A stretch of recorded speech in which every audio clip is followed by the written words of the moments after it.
Hi guys, good morning. Ito, ayaw kuhanin ng buyer dahil may itim daw eh. Kaya pinapaano namin, pinapa-dryer namin dito kay Boy Labirin. Ngayon, maputi na. Ngayon, maputi na siya. Ayun, yung maputi. Dryer na isang pa. Basta na-dryer na siya, gumaganda na ang ano niya. Natatanggal kasi yung mga dumi tsaka yung mga item niya na pumuputi na siya. Dito mo yung dryer, maputi. Ayan, ang ginagawa nila, sinasalin. Ito yung pinaka-imbudo.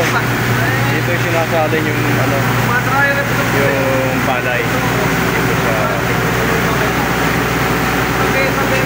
Kaya lahat ito, dryer lahat ito. Ito mga...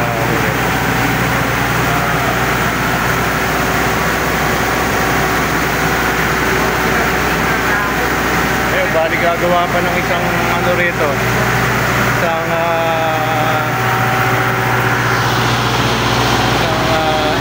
rice dryer dito para halimbawa mga 120 paghahatiin nila para sabay-sabayan naman.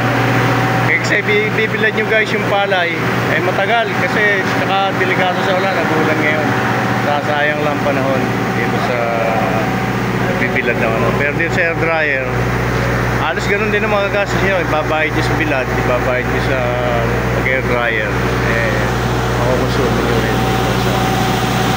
Okay guys, thank you for watching. Bye bye, Toroni TV.